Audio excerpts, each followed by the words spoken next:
Nagsisimula ang ating kwento kay Moriko Morioka, isang 30 taong gulang na corporate worker na umuuwi pagkatapos huminto sa kanyang trabaho.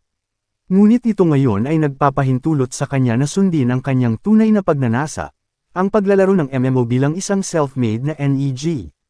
Pagkatapos makita ang kanyang paboritong MMO, si Nander SG, ay tinapos ang serbisyo nito dahil 6 na buwan na siyang hindi nakakapaglaro nito.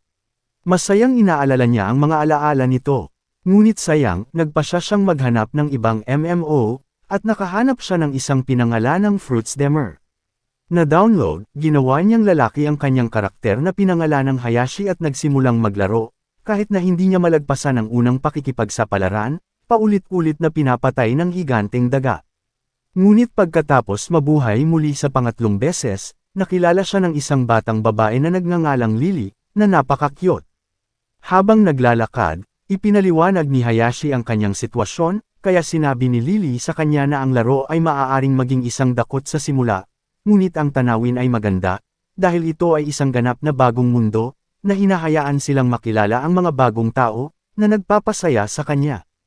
Kaya't hiniling niya kay Hayashi na makipagsapalaran ng magkasama at pinadalhan siya ng friend request, na tinanggap naman ni Moriko. Kaya ang magandang deal sa kanyang pakikipagsapalaran, at si Lily ay nagtuturo sa kanya kung paano labanan ang in-game. Pagkatapos nito, humarap sila sa amo, kahit na madaling umiwas si Hayashi. Ngunit bilang isang manggagamot ni Lily, pinagaling niya ang kanyang mga sugat, kaya muli siyang naniningil, hiniwa ito sa kalahati ngayon, pinatay ito, at ipinagdiriwang nila ang kanyang tagumpay.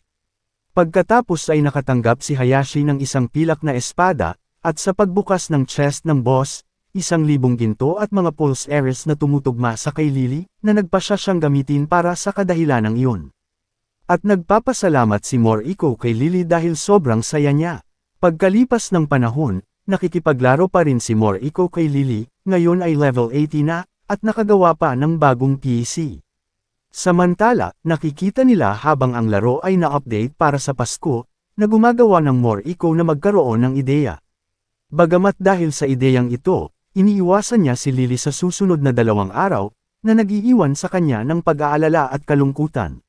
Nang maglaon, nakipagkita si Hayashi sa kanyang guild sa isang in-game bar. Napansin ng isa sa kanila, si Heimerilda, si Lily na nakaupo mag-isa, kaya nilapitan niya ito, at pagkatapos makitang malungkot nga siya, sinabi ni Lily sa kanya na iniiwasan siya ni Hayashi. Kaya naman, nilapitan ni Heimerilda ang guildmaster, si Kambi, na sinasabi sa kanya na tumulong dito. Kaya't niyaya niya si Hayashi na makipagsapalaran kasama niya, at doon ay tinanong niya kung ano ang nangyayari, na nagpapaalala sa kanya na ang guild ay may patakaran no romance para maiwasan ang drama. Ngunit hindi alintana, hinihiling niya na maging mabuting kaibigan na lang siya kay Lily, gaya ng dati hanggang ngayon. Pagpapaliwanag niyan since napakabait niya, minsan nakikitungo siya sa mga kilabot habang gusto lang niyang i-enjoy ang laro, kaya hindi na siya dapat magkaroon pa ng mga pasanin.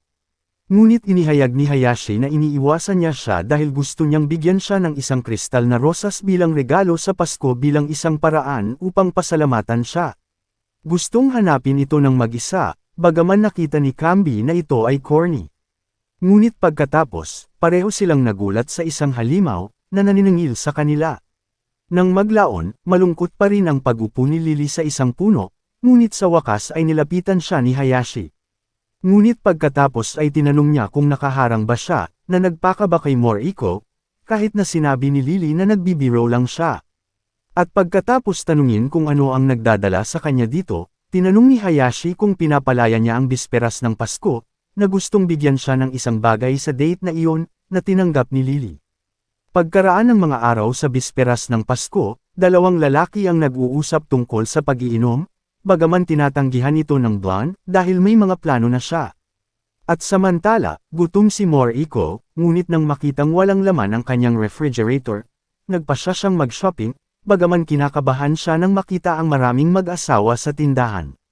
Ngunit habang nakikita niya ang isang paa ng manok, ang kanyang tiyan ay walang tigil na gamulong, ngunit ang blonde na lalaki mula kanina ay nandoon din, at pagkatapos ay pareho silang nagtanong kung maaari nilang makuha ang manok, na ikinagulat nilang dalawa, kahit na hinahayaan niya ito, ngunit ito ang dahilan kung bakit siya umalis sa tindahan ng higit sa kahihiyan. Nang maglaon, muling nag-log-in si Hayashi, at nagulat siya kay Lily, na nagregalo sa kanya ng gear dye bilang regalo. Kaya naman, iniabot ni Hayashi sa kanya ang kanyang regalo, isang mini rose brooch dahil hindi niya nakuha ang crystal rose. Ngunit si Lily, anuman, ay nagtatapos sa labis na kagalakan dito. Nakipaglaban si Hayashi at ang kanyang guildmate na si Lilac sa isang boss sa piitan, kahit na pagkatapos ay sinasabi ni Lilac na ang iba ay hindi online habang sila ay gumagawa ng mga quiz, gusto niyang magtanong kay Hayashi ng isang bagay, kaya naisip ni Moriko na nabusted siya bilang isang ET. Ngunit tinanong niya talaga kung ito ay isang estudyante sa universidad, na sinasabi na natutuwa siya dahil palagi itong online at hulaan na siya ay 21 na katulad niya. Ngunit kinakabahan si Moriko, ayaw niyang ibunyag ang kanyang edad, na atubili niyang kasama sa totoong 21 taong gulang ni Hayashi. Kaya kalaunan, si Hayashi ay lumakad kasama si Lily, kahit na nalaman niya mula sa kanya na sinabi ni Lilac sa guild na siya ay isang 21 taong gulang na estudyante, habang siya ay tumaya dito kasama si Camby, sa kanyang pagkabigla. Kahit na nahanap na ni Lily ang mga daga na ito dahil bata pa ito kumpara sa kanya. Moriko bagaman sa wakas ay gumaan dahil hindi na niya kailangang iwasan ang mga tanong tungkol sa kanyang edad, ngunit pagkatapos ay hindi niya sinasadyang natanong kay Lily kung ilang taon na siya sa pamamagitan ng pag-type ng kanyang iniisip. Ngunit malamig na sinabi ni Lily kay Hayashi na huwag magtanong ng mga bagay na mas mabuting hindi niya alam para lang i-spam ni Moriko ang umiiyak na emote, kaya humingi ng tawad si Lily, sinabing biro lang iyon. Pagkatapos ay sinabi sa kanya ni Lily na maaaring kakaiba na sabihin sa kanya ang tungkol sa kanya. Ngunit dito ay sinabi ni Hayashi na kahit na gusto niyang malaman, may mga bagay na hindi siya komportable na ibunyag, kaya't iminumungkahi niya na isang araw, kapag medyo malapit na silang gawin ito. Ito ang dahilan kung bakit sinabi ni Lily na siya ay tulad ng naisip niya na siya ay seryoso at mabait habang tinatanggap niya ang kanyang proposal bilang isang pangako. Pagkatapos nito, hiniling ni Lily sa kanya na huwag mag-isip ng masama kay Camby, na sinasabi na si Betasai ay hawak niya ang dear ng kanyang kaibigan, na nagpapaliwanag na minsan niyang nailigtas ang guild mula sa pagkawala pagkatapos umalis ang dating guildmaster para sa kanyang mga kaibigan. Kahit na noon, nakita ni Moriko na 5 AM na at binalaan niya si Lily tungkol dito, at nagpanik siya dahil kailangan niyang pumasok sa trabaho ng 9 AM, ngunit dahil alam niyang hindi na siya madyay gising noon, nagpa siya siyang manatiling gising na lang, kaya nagpa siya si Hayashi na samahan siya. Ngunit si Moriko ay nakatulog at nagising na lamang mamaya na may sipon, kaya nagtungo siya sa parmasya. Samantala, ang blonde na lalaki mula noong isang araw ay nagmamadaling pumasok sa trabaho, ngunit napunta siya sa Moriko, na hindi niya sinasadyang na elbow ang mukha at natamba.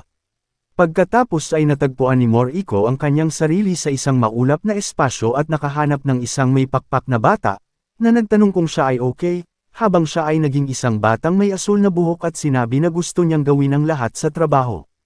Pagkatapos ay nakita niya ang isang hukbo ng nakamaskara na mga corporate na lalaki na tumatalon sa isang hukay habang siya ay tumatakbong umiiyak.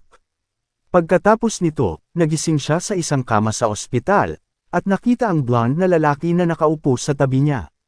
Ipinaliwanag niya kung ano ang nangyari, at dinala siya doon, ipinakilala ang kanyang sarili bilang Yuta Sakurai, at binigay sa kanya ang kanyang contact info. Nang maglaon, tumingin si Hayashi sa ibaba, kaya nilapitan siya ng kanyang mga guildmate at gusto siyang magbukas, na nagpapasaya kay Moriko. Kaya ipinaliwanag ni Hayashi kung ano ang nangyari, ngunit sa baligtad ang mga kasarian at nakita ni na Lilac at Hymerilda ang romantikong ito, na sinasabi sa kanya na tanungin ang batang babae na sumuko sa kanya, kahit na sinabi lamang ni Camby na pasalamatan siya sa pamamagitan ng email, na nagpa siya si Moriko na gawin. Sa isang restaurant na si Yuta, na kumakain kasama ang kanyang kaibigang si Koiwei, ay nakatanggap ng email at naging masaya dito, kahit na si Moriko ay nagulat nang siya ay agad na sumagot. Kaya't bumalik siya sa laro at ipinaliwanag ni Hayashi na pinakiusapan niya itong kumain bilang paghingi ng tawad, na nagpapasaya kay Hymerilda at Lilac, kahit na iniiyakan ito ni Moriko dahil kahit na nakita niya itong napaka-cool, mayroon siyang mga isyu sa pakikisalamuha at mukhang gulo ngayon. Ngunit pagkatapos ay nagpa siya siyang ihinto ang pag-iisip tungkol dito at muling laruin ang laro. Sa puno, nagulat si Hayashi kay Lily, na napansin niyang nakababa siya, kaya sinabi niya sa kanya na kapag nalulungkot siya ay pumupunta siya roon para mag-isa at dahil ayaw niyang makaabala sa iba, mas marami ang magrereklamo, kahit na itinuro niya na mukhang pareho sila ngayon, kaya hiniling niya kay Hayashi na itago ito sa kanilang maliit na sikreto. Na nararamdaman ni Moriko na uminit talaga ang dibdib niya. Pagkatapos ay tinanong siya ni Lily kung maaari siyang magbulala sa kanya at bilang kapalit, gusto niyang mas umasa si Hayashi sa kanya, na sinang-ayunan naman ni Hayashi. Nang maglaon, nagpa siya si Moriko na tumugon kay Yuta, na hinimok ng suporta ni Lily at ng kanyang guildmate, kaya sa wakas ay nagpadala siya ng mensahe. Ngunit pagkatapos ay napansin niyang ipinadala niya ito noong 2 AM, at malakas na sumigaw na nagawa na niya ito ngayon. Nagising si Yuta, ngunit nagulat siya nang makitang sumagot si Moriko. Nang maglaon ay nananghalian siya kasama si Koiwei, ngunit sinabi sa kanya ni Yuta na nakakita siya ng manual na isinulat ni Moriko para sa kanyang lumang kumpanya, ang dating pinagtrabahuan ni Koiwei, kaya tinanong niya kung kilala niya siya, na kinikilala siya bilang Moramori. Pinag-uusapan nila kung gaano siya kagaling sa kanyang trabaho, ngunit nagbitiw siya nang wala sa oras, kahit na nag-aalala si Yuta na binigyan siya ni Koiwei ng palayaw, ngunit sinabi ni Koiwei na hindi sila magkaibigan kaya lang madalas niyang tinawag ang kanyang departamento para sa trabaho. Nakita natin ang isang flashback kung saan siya unang nakipag-usap kay Morioka. Doon napansin ni Koiwei na parang matalo siya, kaya humingi siya ng tawad, umiiyak. Kaya sinubukan ni Koiwei na pasayahin siya sa pamamagitan ng pagtawag sa kanya ng Mori, ngunit dahil pakiramdam niya ay hindi niya gusto na tinatawag siya ng ganoon, tinanong niya ang kanyang buong pangalan, na ibinigay niya bilang Moriko Morioka. Kaya kinuha niya ang dalawang unang candy ng kanyang mga pangalan at tinawag siyang Moramori. Sa kasalukuyan, ipinakita sa kanya ni Koiwei ang isang larawan ni Moriko, at kinumpirma ni Yuta na siya ito. Bagaman habang sinasabi ni Koiwei na maganda siya, at nakipagkita siya sa kanya, hindi sinasadyang nalaglag ni Yuta ang kanyang mga chopstick, ngunit nang ibigay sa kanya ni Koiwei ang mga bago ay nahulog sila sa sahig, kaya sinubukan ni Koiwei na makipagbiruan sa kanya, na sinasabi sa kanya na magpahinga. Pagkatapos ay bumalik sila sa opisina, kahit na lumipat si Koiwei upang bumili ng kape. Pagkatapos ay binasa ni Yuta ang email ni Moriko kung saan doon siya nagpasalamat sa tulong nito, ngunit tinanggihan niya ang kanyang imbitasyon, dahil ayaw na niyang magulo pa siya, ngunit nalungkot siya rito. Samantala, pumunta si Moriko sa tindahan, iniisip kung paano siya inimbitahan ng isang tao, na nagpapasaya sa kanya. Pagdating doon, ang clerk na si Kazuomi Fujimoto ay tumitig sa kanya habang kumukuha siya ng pagkain at nagtatalaga ng card para sa fruit demer.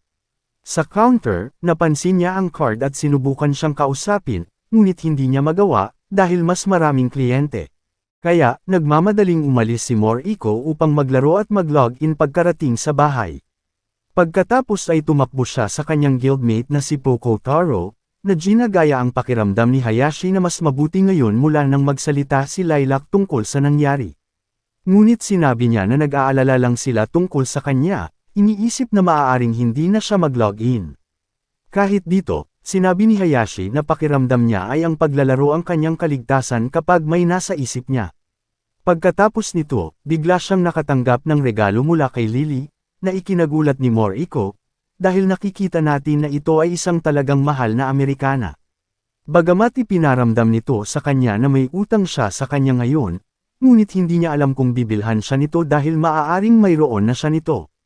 Ngunit dahil dito, sinabi ni Poko Taro kay Hayashi na ang kanilang guildmate, si Nico, ay minsang niregaluhan siya ng sandata nang wala sa oras, ngunit nagalit siya dahil ayaw niyang makaramdam ng pagkakautang, ngunit sinabi sa kanya ni Nico na pasalamatan lang siya sa kanyang saloobin, na sinasabing tiyak na ganoon din ang nararamdaman ni Lily. Kaya't sa huli ay sinabi niya kay Hayashi na huwag masyadong pag-isipan ang regalo, ngunit habang sinasabi niya na si Lily ay maaaring may lihim na motibo tungkol dito, si Moriko ay labis na kinabahan dito. Kaya kalaunan, nakita ni Hayashi si Lily sa puno, kung saan pinasalamatan niya ito para sa regalo, kahit na sa tingin niya ay ibinabalik niya ito. Ngunit si Moriko ay kinabahan at sa huli ay na-type na siya ay nagtataka kung siya ay may lihim na motibo para dito, ngunit sinusubukang bigyang katwiran ito sa pamamagitan ng pagsasabing wala siyang maibibigay na kapalit. Ngunit nang mapansin ni Lily na mukhang bigo siya, sinabi niyang wala siya nito at nagpasya siyang sabihin sa kanya ang tungkol sa kanyang sarili. Noong una siyang sumali sa laro, naging sikat siya ng napakabilis, ngunit nabigla sa mga pakikipag-ugnayan. Sumali siya sa isang guild, ngunit sa loob nito, sinabihan siya ng isang miyembro na lumayo sa kanilang pinuno. Ang lahat ng ito ay halos huminto sa kanya, ngunit nagpatuloy siya sa paglalaro. Ipinaliwanag na dati niyang nakikipaglaro sa isang taong talagang mahalaga sa kanila sa isa pang laro, ngunit sa kabila ng hindi na sila nakikita, sa palagay niya ay napakasarap na makatagpo muli ng isang taong tulad nito. Dito, sinabi ni Hayashi na pareho sila, na sinasabi na nakikipaglaro siya sa isang taong nagbigay sa kanya ng lakas ng loob habang naaalala niya ang kanilang mga karakter. Pagkatapos ay ipinaliwanag ni Lily na pagkatapos ng lahat ng iyon, dumating si Camby at pinayuhan siya na sabihin na siya ang kanyang kapareha upang ang lahat ay tumigil sa pang-iinis sa kanya, na tinanggap niya. Ipinaliwanag na ito ang mga dahilan kung bakit siya natatakot na mapalapit sa isang tao sa laro. Sinabi niya na nagbago siya pagkatapos na makilala si Hayashi, at sinabi na ang pagkakita kung paano siya nag-enjoy sa laro ay naging mas na-enjoy niya ito. Ngunit pagkatapos ay hiniling ni Lily kay Hayashi na maging kapareha niya, na sinasabi na gusto niya dahil pakiramdam niya ay pinaka-payapa kapag nakikipaglaro sa kanya. Samantala, nararamdaman ni Moriko ang pagtibok ng kanyang puso at tuwang-tuwa siya dito, kahit na sinabi niya ang kanyang sarili tungkol dito dahil siya ay nasa kanyang 30s, babae si Lily, at lahat ito ay online, kahit na masaya pa rin siya dahil dito. Kaya bilang Hayashi, sinuot niya ang regalo ni Lily at tinatanggap ang pagiging partner niya habang nanunood ang guild nito mula sa isang puno.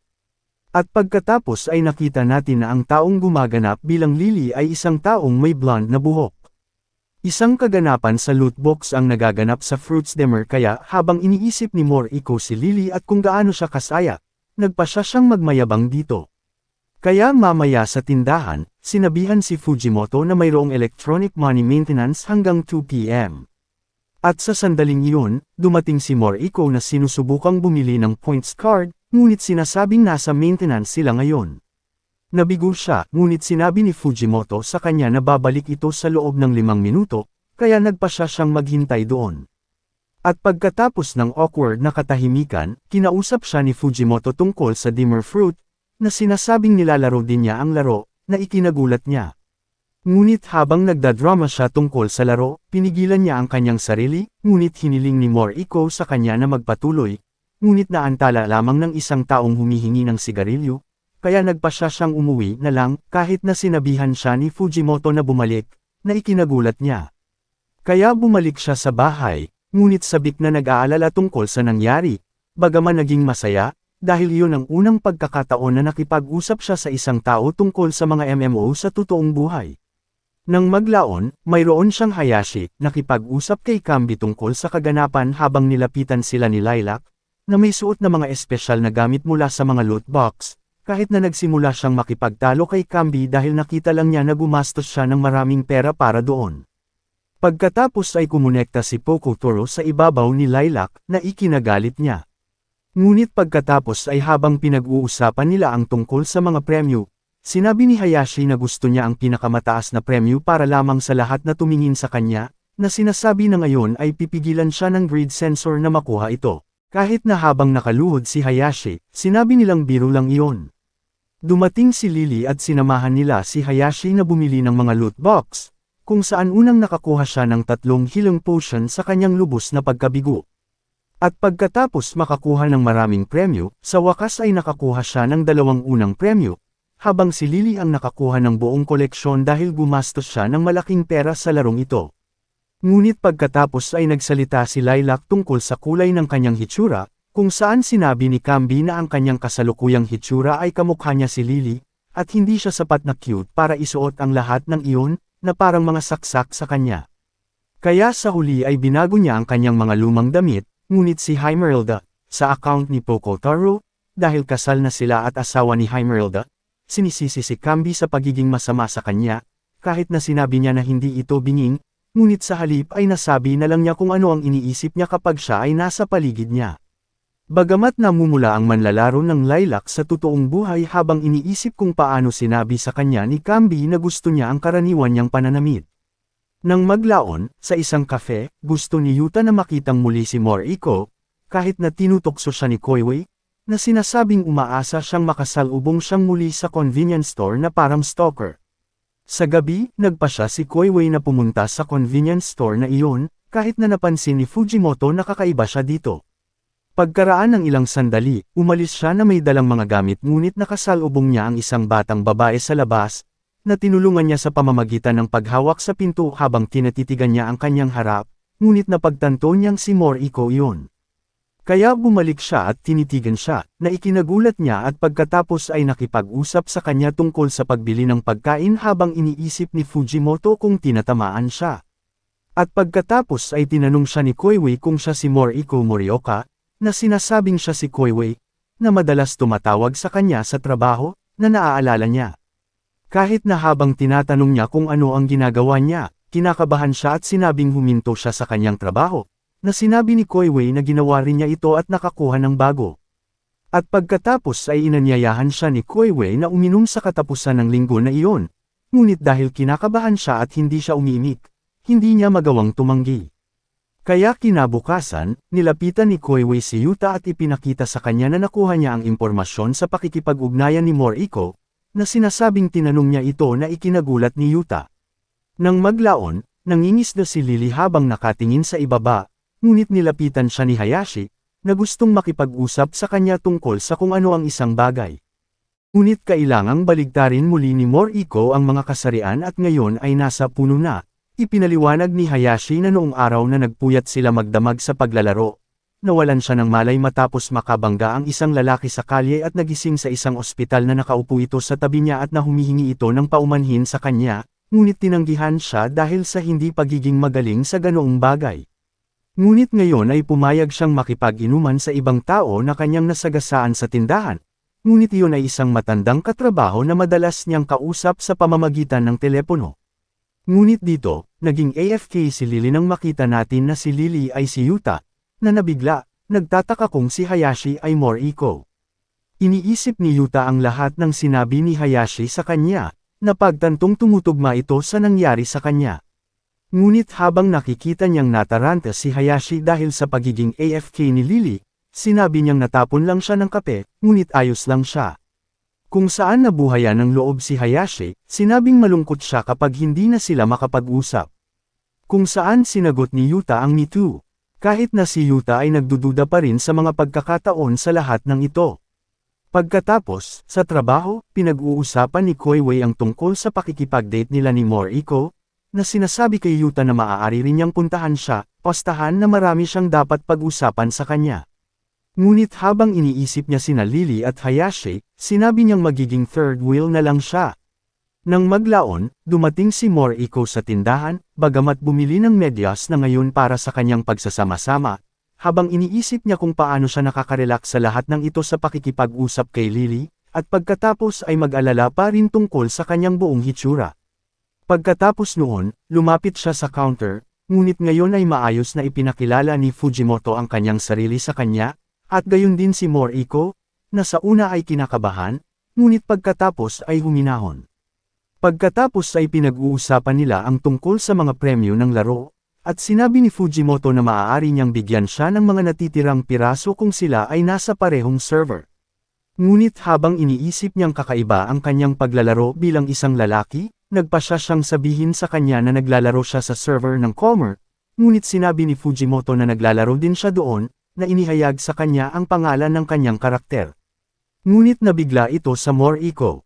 Nang maglaon, muling kumonekta si Hayashi ngunit umiiyak habang sinasabi niyang tapos na ang kanyang online na buhay. Nilapitan siya ni Lilac habang sinasabi ni Hayashi na may hinihintay siya. Sinabi ni Lilac na pinapatay niya ang oras, naghihintay na manghuli kasama ang kanyang totoong buhay na kaibigan mamaya. Nagulat ito kay Moriko at higit pa sa sinabi ni Lilac na naglaro ang kanyang kaibigan at nagpanggap na isang lalaki online. Kaya dito, tinanong ni Hayashi kung nakita niya na kakaiba o takot, at nakita ni Lilac na kinukutsa niya ang kanyang kaibigan, kaya sinubukan ni Hayashi na ipaliwanag ang kanyang sarili. Ngunit pagkatapos ay lumabas si Kombi na nagsasabi na pinapanatili nilang pribado ang combo na iyon dahil sapat na ang pag-aalala ni Hayashi, na nagpaisip kay Lilac na gusto ni Hayashi na maglaro bilang isang batang babae online, na sinabi niyang ganap niyang susuportahan, ngunit nabaalisa si Moriko dahil lalo lang itong nakalilito. At pagkatapos ay nalaman natin na ang Kombi ay sa katunayan na si Fujimoto. Ngunit habang nahihirapan si Moriko sa pagsisinungaling sa kanila, pinasaya siya ni Kombi sa pagsasabing ayos lang na gawin ang anumang gusto niya, dahil sa tingin niya ay hindi siya ang uri ng tao na sasaktan ng isang tao. Ngunit pagkatapos ay pinag-uusapan nila ang tungkol sa hindi alam ni Lily tulad ng sinabi ni Hayashi na kung malalaman ni Lily, baka magaan ang loob niya. Ngunit dito, sinabi ni Kombi na walang dahilan para ibunyag niya ang mga bagay na hindi niya gusto. Bilang pagkatapos ng lahat sila ay may sikreto sa isang MMO. At pagkatapos ay sumang-ayon sila na huwag ibunyag na kilala nila ang isa't isa sa iba, ni siya ay isang babae. Ngunit pagkatapos, binalaan ni Kombi si Hayashi na kahit na si Lily ang kanyang kapareha, mas mabuting huwag humingi ng maraming payo sa totoong buhay mula sa kanya, dahil sina Hayashi at Moriko ay naiwang nakatitig dito. Nang maglaon, nagpasya si Moriko na maghanda para sa kanyang date, ngunit nadismaya nang makitang magulo siya, gustong humingi ng opinyon ni Lily, ngunit napigilan ang mga salita ni Kombi, kahit na nagpasya siyang tanungin pa rin siya. Kaya pagkatapos magtanong, tinanong ni Lily kung kailan ang kanyang kadate at sinagot naman ni Hayashi ang bukas. Ngunit nalilito si Yuta dahil sinabi ni Koiwei na 2 araw na lang mula noong pupunta siya sa isang business trip bukas at ngayon ay iniisip kung nasa Moriko si Hayashi. Kaya inirerekomenda ang mga damit ng lalaki, ngunit pagkatapos ay nagtanong si Hayashi tungkol sa mga damit ng kababaihan. Ngunit narinig ito ni Kombi at bumagsak sa usapan na ikinagulat ni Hayashi. Kaya't sinabi ni Lily kay Hayashi na tanungin si Kombi dahil pareho silang binata, ngunit tinanong ni Kombi si Lily kung paano siya manamit. Pero ibinulong ni Lily kay Kombi na hindi niya masabi kay Hayashi na siya ay isang lalaki. Kaya sinabi ni Fujimoto na sabihin sa kanya kung paano niya gustong makakita ng damit ng babae. Kaya sabi ni Lily ng blouse, skirt, at cardigan. Ngunit habang nagtatanong si Kombi tungkol sa mga hairstyle, sinabi ni Lily na mahaba, ngunit sinabi ni Kombi na maikli. Ngunit ito ay nagpatalo sa kanila tungkol dito habang si Hayashi ay nakatitig na natulala. Kaya sa paglaon, pinuntahan ni Moriko ang kanyang buhok, ngunit dahil hindi siya makapagpasya sa pagitan ng mahaba at maikli, nagpasya siyang pumunta sa katamtamang haba. At pagkatapos, bumili siya ng blouse, palda, at cardigan, kahit na ang iniisip niya ay kung paano niya ginugol ang perang iyon sa mga loot box. Samantala, nagtataka si Yuta tungkol sa date ni Moriko at tinawagan si Koiwei, na kinumpirma na bukas ang date. Samantala, si Moriko ay naghahanda para dito, kahit na clumsily, at nang maglaon, kumonekta si Yuta sa Fruit Demer at nakitang hindi online si Hayashi. Pagkatapos, dumating na si Moriko para sa kanyang date, habang si Yuta ay nasa isang raid kasama ang guild. Ngunit habang patuloy niyang iniisip sina Hayashi at Moriko, bigla siyang nag-log off at nagpasya na pumunta sa kung saan maaaring naruroon si Moriko. At talagang hinahanap niya siya, kahit naaalis siya dahil hindi nagpakita si Koiwei. Ngunit nagpasya siyang pigilan siya, at nagulat siya nang makita siya. Nagulat si Moriko nang makita niya si Yuta, ngunit tinawag siya ni Koiwei, na sinabi ni Yuta na kilala niya bilang katrabaho niya, na ikinagulat niya. Pagkatapos ay sumagot siya habang sinasabi ni Koiwei na nasa business trip siya, kaya wala siyang oras upang makipag-ugnayan. Ngunit natarante si Moriko at nalaman niyang bukas pa talaga ang kanilang pagsasama-sama, dahil ginulo niya ang mga araw dahil sa pagiging NEET. Sinabi ni Moriko na kasama niya si Yuta, kaya si Koiwei, nagulat, ay gustong makipag-usap sa kanya at magsalita sa kanyang telepono at sa paggawa nito ay tinanong niya siya kung si Moriko ay sobrang cute ngayon. Pagkatapos ay napahiya si Moriko habang sinasabi niyang walang cute sa kanya. Ngunit dito, sinabi sa kanya ni Yuta na napaka-cute niya. At saka nagpapasalamat siya na wala siya roon para makita ito. Bagamat sinabi niyang tiyak na siya ang tipo ni Koiwei, na ikinadismaya ni Koiwei, na umaasa pa rin sa kanilang date. Bagamat pagkatapos ay sinabi niya kay Moriko na I enjoy ang gabi kasama si Yuta, na itinuro kung paano niya ito tinanggihan at na siya ay isang napakahusay na tao. Pagkatapos niyang ibaba ang tawag, inimbitahan niya itong lumabas, na ikinagulat niya, ngunit agad niyang tinanggap. Kaya uminom sila. Ngunit doon, iniisip ni Moriko kung paano nalaman ni Yuta na naroon siya ngayon sa kabila ng maling araw. Kaya't tinanong niya ito sa kanya, at habang iniisip niya si Hayashi, nagsisinungaling siya sa pagsasabing nakita niya siya sa daan mula sa trabaho at naisip na maaaring pinaghalo niya ang mga date. Pagkatapos nito, pinag-uusapan nila kung paano sila nagkita, at pagkatapos, nakita si Yuta na bumibili ng tubig sa convenience store habang paalis sila mula sa pag-inom at inaabot ang tubig kay Moriko, na nagsasabing naapektuhan ng alak pagdating nila sa isang taxi. Humihingi siya ng paumanhin sa patuloy na pag-aalala sa kanya, ngunit dahil dito, hiniling sa kanya ni Yuta na patawarin ang kanyang kahilingan na maglakad-lakad upang huminahon, na tinanggap niya habang namumula. Habang naglalakad, pinasalamatan ni Moriko si Yuta sa pagkakataong ito, at sa pagkakataong ito, tinawag siya ni Yuta na isang seryoso at mabait na tao, kaya naalala niya kung paano siya tinawag ni Lily noon.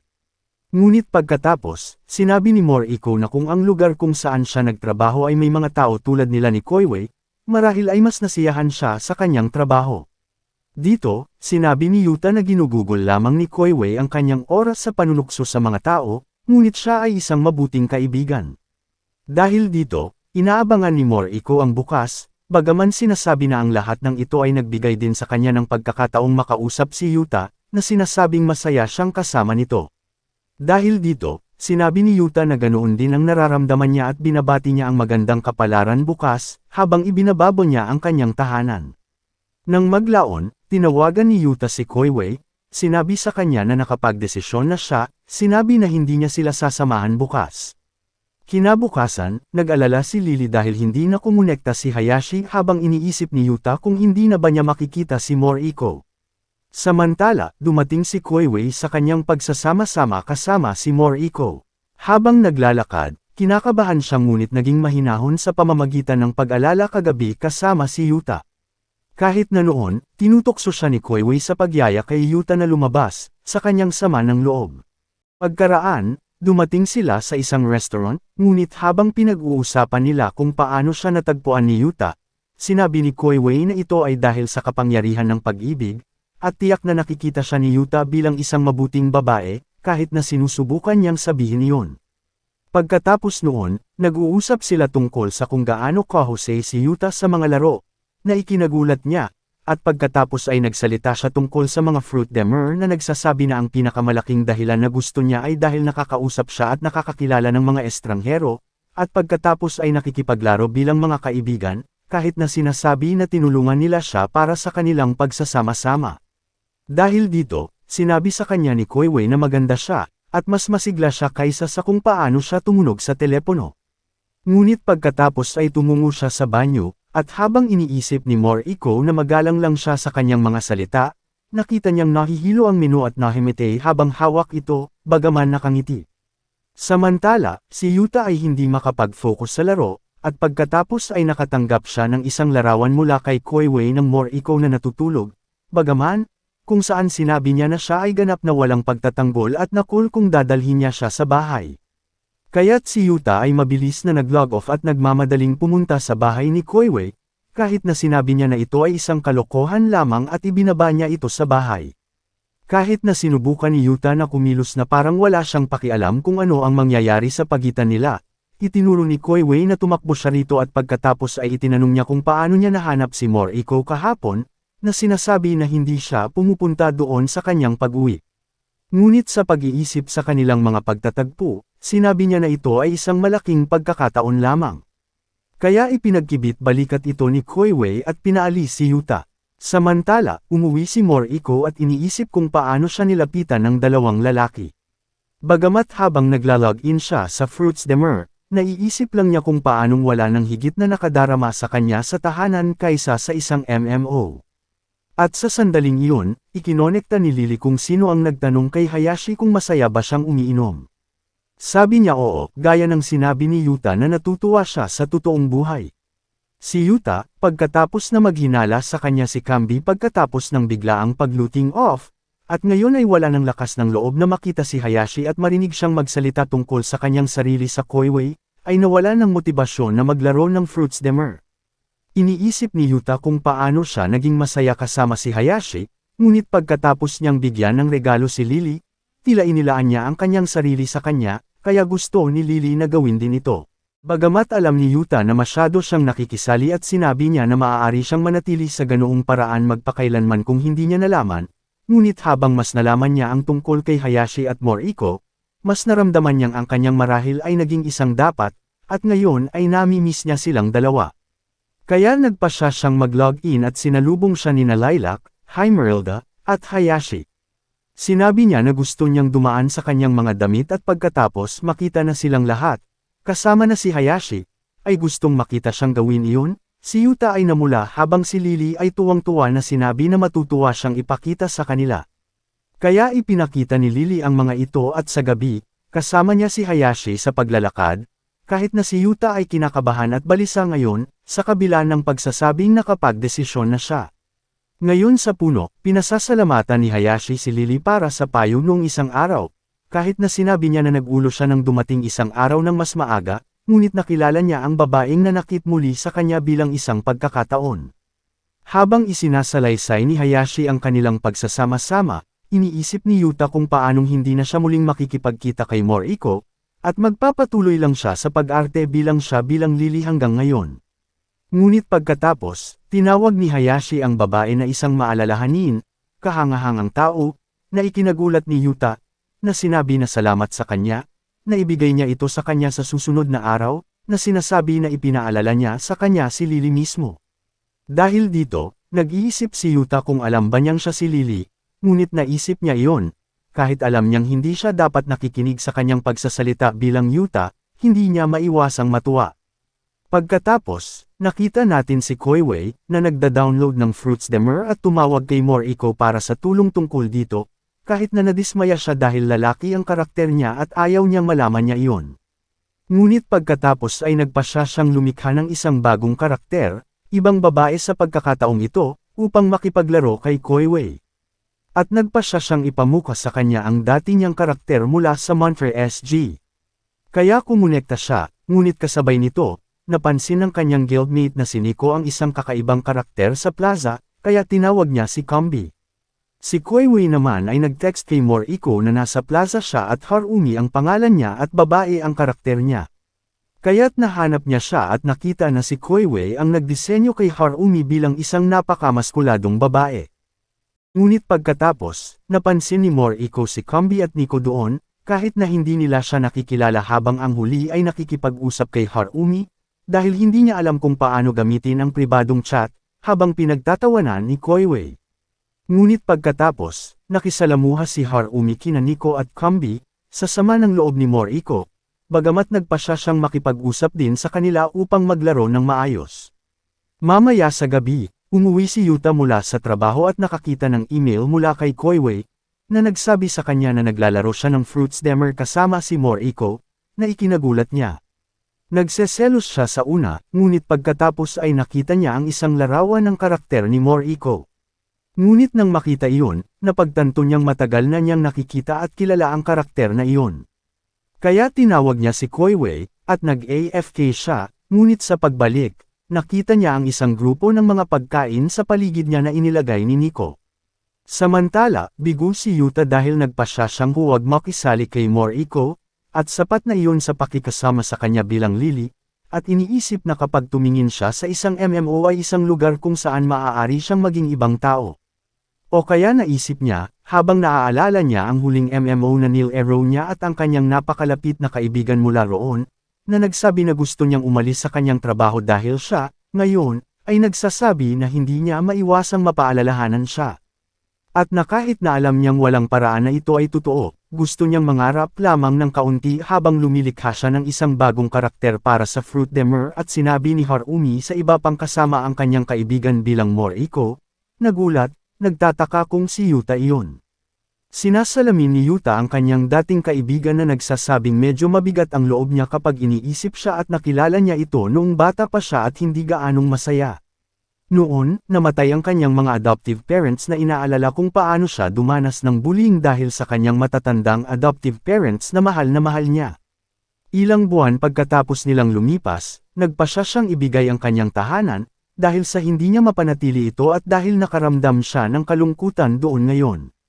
Pagkatapos noon, naglaro siya ng Enter SG, na sinasabing magaan ang pakiramdam niya kapag nag-iisa siya ngunit hindi nagugustuhan ang pagiging lonely, na isang laro ay may perpektong halo. Sa kalaunan, nakilala niya ang isang bagong manlalaro na nagngangalang Yuki, at ipinakilala niya ang kanyang sarili bilang Hearth nang hilingin nitong maging kaibigan siya. Naaalala niya kung paano niya ibinigay ang lahat sa kanya at umaasa na pasayahin siya, naghihintay na makakonekta siya tuwing Sabado at Linggo dahil mayroon siyang full-time na trabaho. Naaalala niya kung paano niya gustong huminto sa kanyang trabaho, ngunit sa kabila nito, nais niyang tiyakin na nagawa niya ang lahat sa trabaho. Naaalala kung paano siya palaging umaalis na may ilang mga positibong salita na palaging nagpapasaya sa kanya. Ngunit iyon ang huling pagkakataon na nakita niya ito sa laro. At ngayon, nagtataka siya at umaasa na ito ay ang parehong tao, kaya pinangalanan niya ang kanyang sarili na Hearth at sumali sa laro.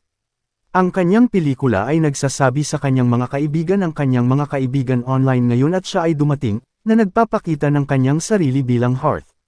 Sa mga letrang Ingles, bagaman nagiging bigo, dahil mukhang hindi nakikilala ni Moriko ang karakter. Nang maglaon, sinamahan ni Moriko si Yuta, bagaman naiwan siyang nagtataka kung paano bigkasan ang kanyang pangalan dahil hindi niya ito mabasa. Kaya tinanong niya kung naglalaro ba siya ng mga larong tulad nito, kaya ipinahayag niya na gusto niya ang mga MMO kung ano ang labis na ikinagulat ni Moriko, na nasa sabik na nagtatanong kung anong mga laro ang kanyang nilaro. Kaya't sinabi niyang gumamit siya ng isang manlalaro, si Nantor SG, ngunit si Moriko, na nagulat dito, ay nagtanong sa kanya kung paano niya binibigkas ang kanyang pangalan dahil napagtanto niyang hindi niya ito mabasa. Kaya sabi niya, Hearth, si Moriko ay binaha ng mga alaala ni Nantor SG na inaalala kung paano siya nagkaroon ng karakter na pinangalanang Yuki, at isang kaibigan doon na nagngangalang Hearth. Ngunit naalala niya kung paano ang kanyang karakter ni Yuki ay mas palakaibigan at optimistiko kaysa sa kanya, at ang naramdaman niya kay Hearth ay pag-ibig. Samantala, natutulog ang mga kawan nang bumalik sina Moriko at Yuta, at nakahanap ng mga plate na nagsasabing SOS sa sahig.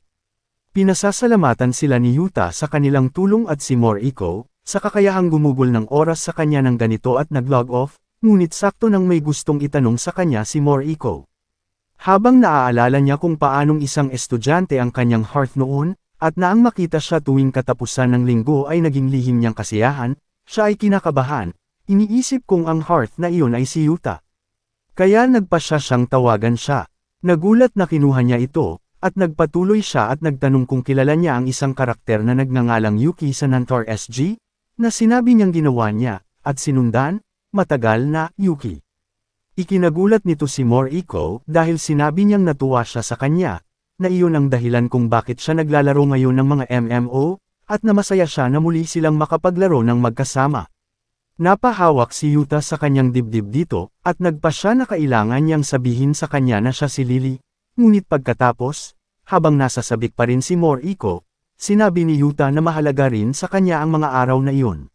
Ngunit pagkatapos nito, tinanong niya kung nabigo ba siya sa pag-alam na siya si Yuki, dahil mas masaya siya online na sinasabi na dati siyang nagpapabilib kay Hearth, na tinatawag ang kanyang sarili na kaawa-awa dahil sa pagiging NEET. Ngunit sinabi ni Yuta na hindi niya nakitang nakalulungkot siya, ngunit sa halip, bago niya malaman na siya si Yuki, nalaman niyang isa siyang taong nagbibigay ng lahat sa kanya. At habang sinasabi niyang siya ang hindi tapat sa online, sa wakas ay isiniwalat niya na siya si Lily. Pero nagkataon lang naubos ang baterya niya, ang huli niyang narinig ay pinupuri siya nito, kaya nagpadala siya ng email at natulog ng masaya. Kinabukasan, binasa ni Yuta ang email, kung saan gusto niyang makipag-usap muli sa kanya tungkol sa mga MMO, na pagtantong hindi niya narinig ang kanyang pagsisiwalat.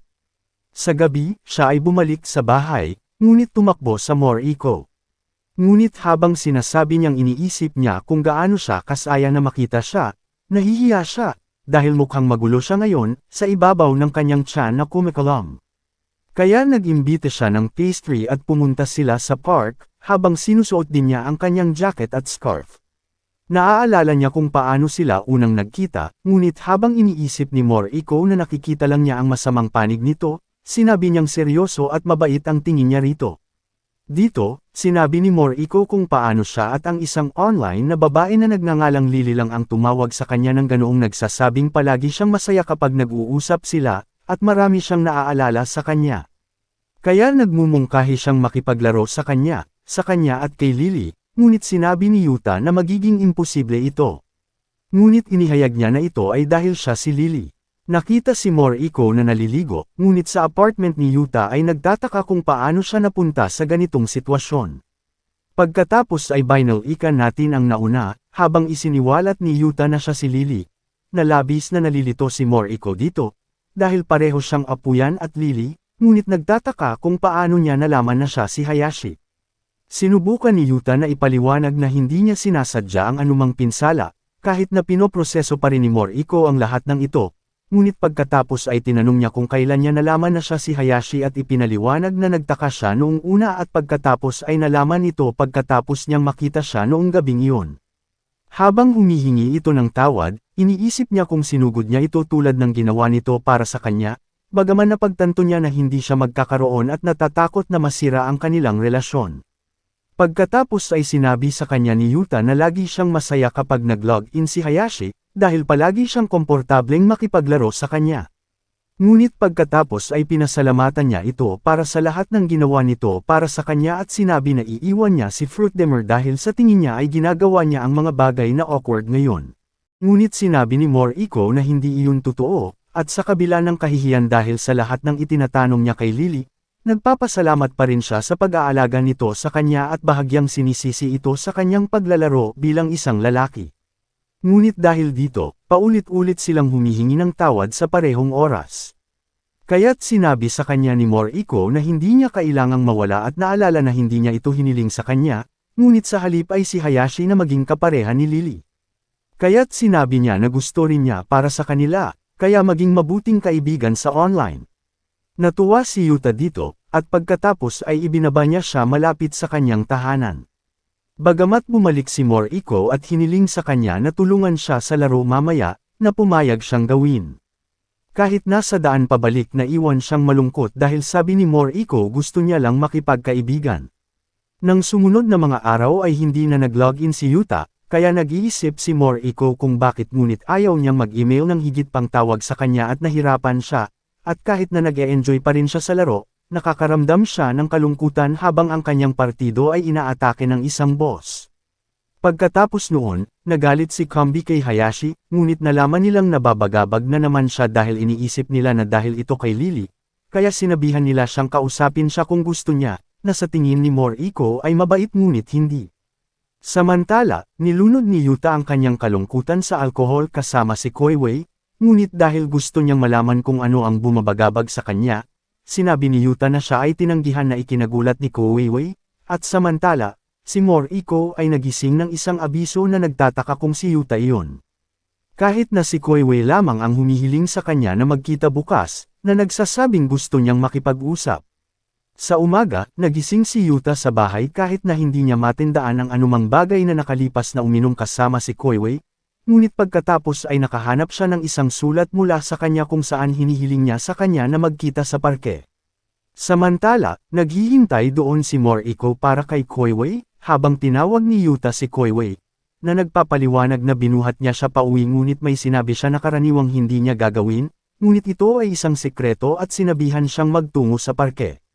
At pagkatapos ay tumakbo si Yuta sa Moriko doon sa kanilang pagkagulat at sinubukan nilang ipaliwanag na nandoon sila dahil kay Koiwei, na parehong nagulat habang nanunood si Koiwei mula sa malayo at iniwan silang mag-isa. Kaya, umupo sila sa tabi ng isa't isa, bagaman awkwardly habang iniisip ni Moriko kung maganda ba siya at gusto siyang kausapin ni Yuta. Ngunit pagkatapos, kumikalam ang tiyan ni Moriko na muli siyang napahiya. Ngunit ito ay nagpatawa kay Yuta, kaya nagpasya siyang yayain siyang kumain. Kaya tumungo sila sa convenience store, ngunit doon, ang may-ari ng tindahan, nakita silang magkasama ni Yuta, ay nagtataka kung si Moriko ang kanyang kasintahan. Ngunit pinalayas nito si Moriko, kaya hinabol siya ni Yuta, Nang dumating si Fujimoto at sinabi sa kanya kung ano ang nangyari, na iniwan siyang nalilito kung bakit kakaiba ang kinikilos ni Hayashi. Nang maglaon, naisip ni Moriko kung paano tiyak na sinadya ng may-ari ng tindahan na siya ang kanyang nobya sa paraang hindi ginagamit, kaya nang maabyutin siya ni Yuta, sinabi niya sa kanya na lahat ay titingin sa kanya na nakakatawa kung siya ang kasama niya, na tinatawag ang kanyang sarili na gulo. Ngunit sinabi ni Yuta na hindi niya iyon nararamdaman, na nagpaiyak kay Moriko habang nagsisimula ang ulan, kaya isinuot niya ang kanyang jacket, at nagpa siya na dalhin siya sa lugar na ito upang makaalis sa ulan at kumain ng tanghalian. Pero ngayon, nahihiya na sila, habang hindi nag-iisip. Kaya't si Moriko ay naligo, ngunit habang si Yuta, na kinakabahan, ay nag-iiwan sa kanya ng ilang damit sa labas, naiwan siyang nag-iisip kung ano ang kanyang gagawin ngayon. Naisip ni Yuta na pasayahin si Moriko habang nakikita siyang umiiyak, kaya iniisip niya kung ano ang gagawin ni Lily, iniisip kung paano niya pasayahin si Hayashi. Ngunit pagkatapos ay lumitaw si Moriko, suot ang mga damit na ipinahiram sa kanya ni Yuta, na nagpapula sa kanya. Nagtanong siya kung saan niya maaaring patuyuan ang kanyang mga damit, kaya sinabi niyang mayroong isang dryer, at sinubukang patuyuan ang mga ito. Ngunit pinigilan siya ni Moriko at siya na mismo ang nag-asikaso nito, at sinabing mapapahiya siya kung makita niya ang mga panloob. Pagkatapos, niyaya niya itong uminom, ngunit dahil sa tingin niya ay maganda ang oversized na hoodie na ibinigay nito sa kanya, tinatitigan lang siya nito habang nasa sahig, na nagiging awkward convo kung uupo sila sa sopa o sahig. Kahit na nakita niya at pinupuri ang lugar ni Yuta, at pagkatapos ay napansin niya ang kanyang PC, o sa halip ang PC ni Lily.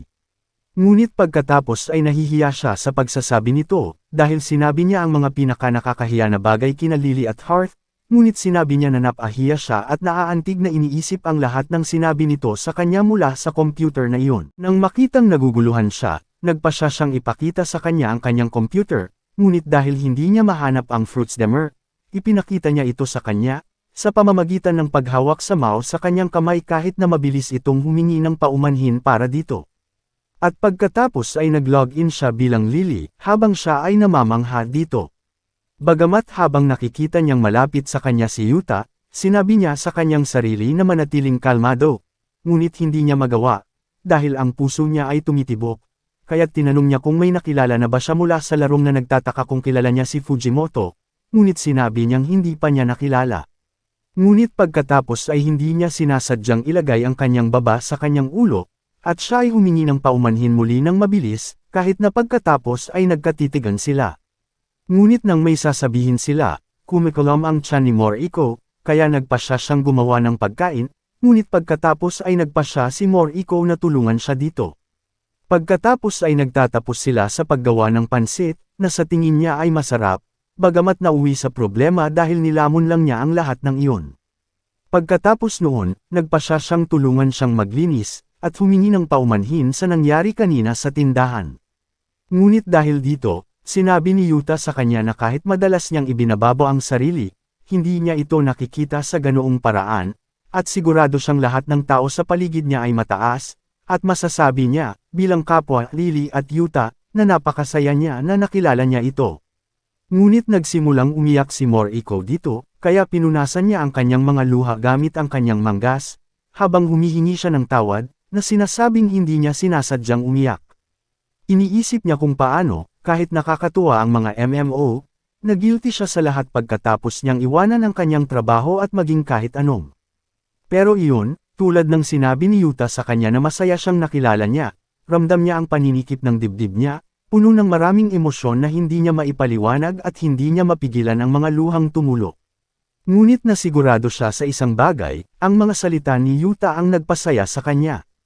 Kaya't sinubukan nilang sabihin muli sa isa't isa, naputol lamang ng dryer, na nagsasabing handa na ang kanyang mga damit.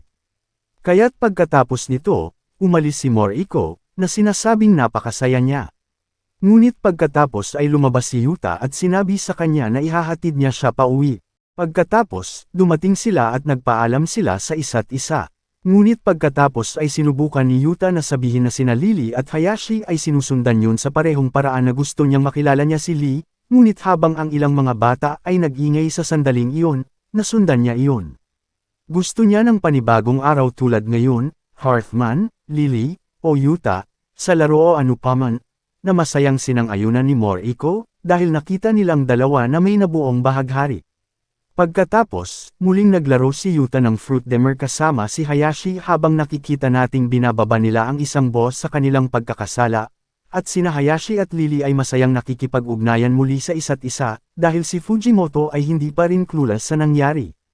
Nang maglaon, nakaupo sila sa puno, habang sinabi ni Yuta kay Moriko na tingnan ang buwan sa totoong buhay, na pareho nilang ginagawa ng sabay. Pagkatapos nito, matutulog ng masaya si Moriko. Pagkatapos, si Moriko ay may get-together kasama si Yuta, ngunit nagulat kay Koiwei sa lahat ng mga tao na nakarinig na sila ay lalabas ngunit umalis nang dumating si Yuta, kahit na sila ay kinakabahan dahil tinawag niya itong date ngunit itinuturo na ang panunood ng isang pelikula at paglabas para sa hapunan ay binibilang bilang isang date dahil sila ay napahiya dito. Pagkatapos noon, sabay silang lumakad, bagaman nakikita ni Moriko sina Hayashi at Lily sa kanilang mga pagmuni-muni. Iniisip niya kung paano, online, ang kanilang mga kasosyo, ngunit nagtataka kung ano ang hitsura niya kay Yuta ngayon. Iniisip na gusto niyang maging mas kaunti kaysa sa kanila para sa kanyang sarili. Ngunit si Yuta ay hindi kailanman kailangang makaramdam ng kahihiyan na makasama siya, at para hindi siya mapahiya na makasama ito, iniisip na iyon ang gusto niyang maging tulad nina Lily at Hayashi. Ngunit nang siya ay nagpasya na gumawa ng isang hakbang pasulong, siya ay natamba. Kaya hinawakan ni Yuta ang kanyang kamay at pinigilan ang pagkahulog, ngunit habang sinusubukan niyang ilayo ito, hinawakan niya ito, at dahil sa kahihiyan nilang dalawa dito, nagpasya siyang yakapin ito, at pareho silang naglalakad ng magkasama.